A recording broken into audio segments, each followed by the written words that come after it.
വലിയൊരു ഓപ്പർച്യൂണിറ്റി ആയിട്ടാണ് ഇത് കാണുന്നത്.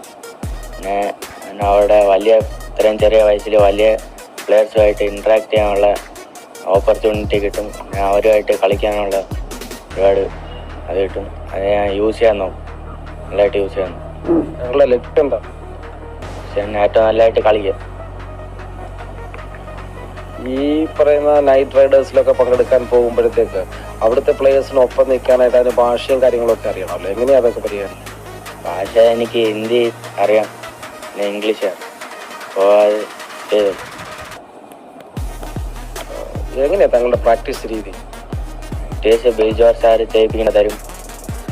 സാറാണ് എല്ലാം ഇതുവരെ ചെയ്തത്. താങ്കളുടെ പരിശീലന രീതി എങ്ങനെയാണ്? ഏത് സമയം മുതൽ എങ്ങനെയാണെന്ന് പറയാം? ഞാൻ സ്കൂൾ കഴിഞ്ഞ് വൈകുന്നേരം 3:30 ആകുമ്പോൾ ഇവിടെ എത്തും. പിന്നെ 6:30 7 മണിയാകുമ്പോൾ വീട്ടിൽ തിരിച്ചു പോകും. 9:30ക്കാണ് വീട്ടിൽ എത്തുന്നത്.